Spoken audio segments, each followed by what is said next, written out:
My name's Matt Dobbs. I'm the chairman of the Stride Technical Committee, and here we have a series of videos with some practical advice for farmers on how to improve mobility, reducing lameness in the UK dairy herd.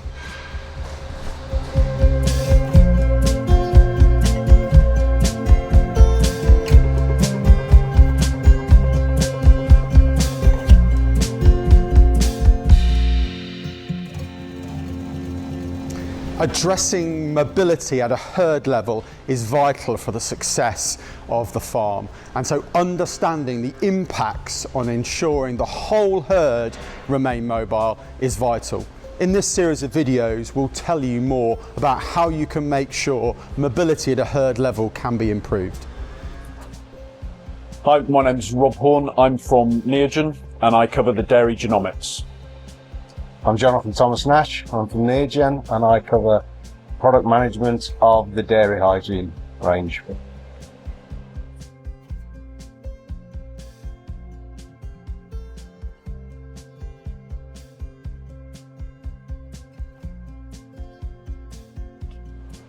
So there's a number of ways farms can reduce lameness within their herd using genomics.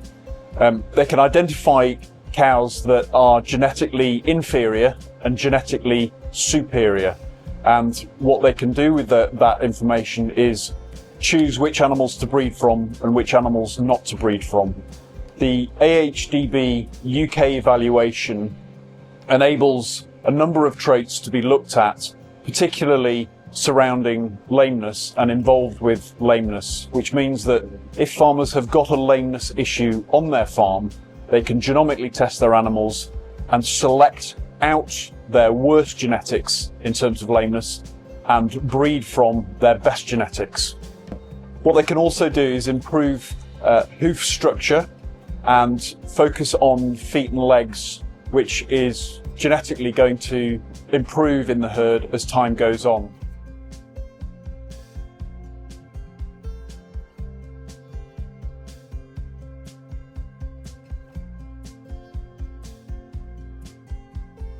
So when farms want to begin genomic testing, what we ask farms to do is think about what their objectives are, think about what their issues are currently with the herd, and have that in mind when we start testing.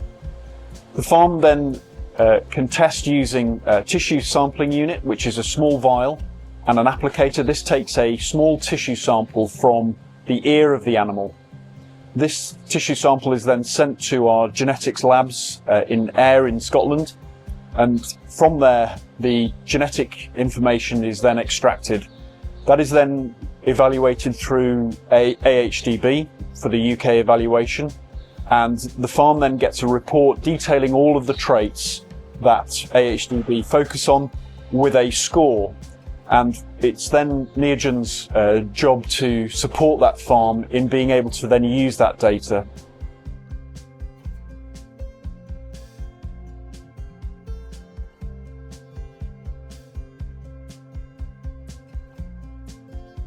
So formalin is commonly used across hoof care as a chemical for application into foot baths. Now, people that use formalin know that it's a particularly eye-watering experience to use it. It's a known carcinogen, so it's a product that we should probably look at moving away from.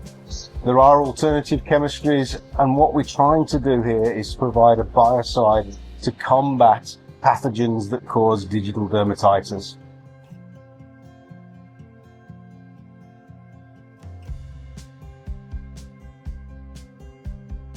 Digital dermatitis is a combination of different pathogens. There is not one particular pathogen that causes it at any one time. There is often a multi-pathogen approach to this that causes the problems that we find.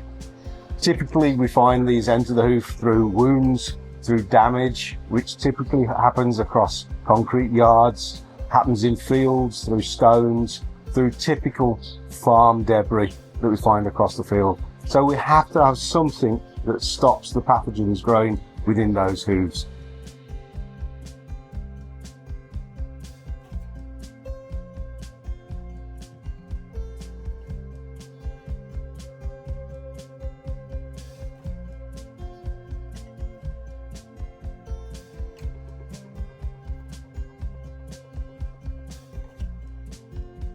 The transition period increases the risk of lameness because of anatomical changes which occur in the hoof around the point of calving.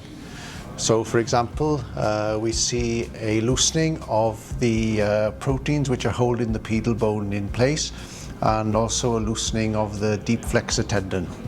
This increases the risk of the pedal bone pressing against the corium, and of course the risk of this increases if comfort of the cows is not optimal.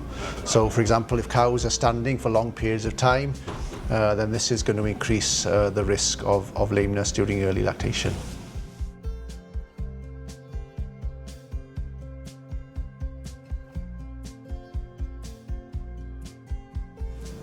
We can reduce this risk by ensuring that the comfort of the cows is optimal.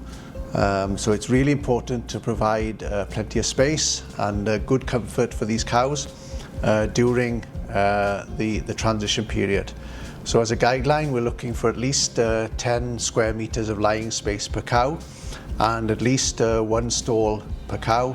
And ideally these stalls should be deep bedded, so sand or straw or manure solids.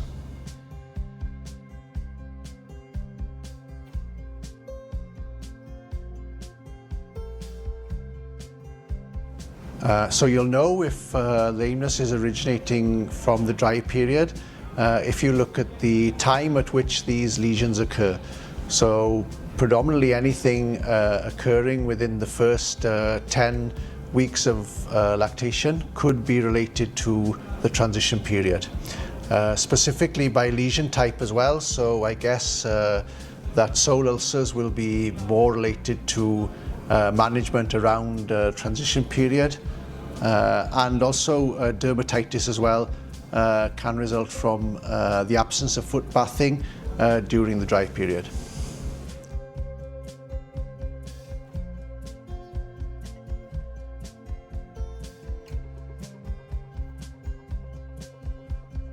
The main nutritional approaches to reducing the risk to the hoof during the transition period is to reduce the incidence of metabolic diseases, because any inflammation or elevated inflammation in the animal around the transition period can increase the risk of lesions developing later in lactation. So implementing rations which reduce hypocalcemia, preventing overfeeding of energy during the dry period to reduce the risk of fat cows. Of course, fat cows are more at risk from difficult calving, retained placentas, and metritis, all of which can increase the level of inflammation in the body.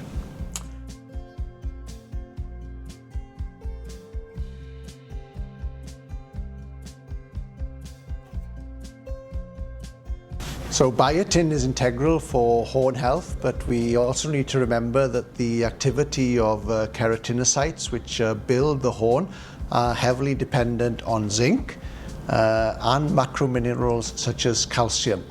Also remember that horn is a protein, and this protein requires adequate supply of lysine and methionine. And of course what we need to remember is that in early lactation, cows are at a protein deficit, okay? So they're deficient in metabolizable protein, which means that horn growth is going to be limited by these nutrients if not available.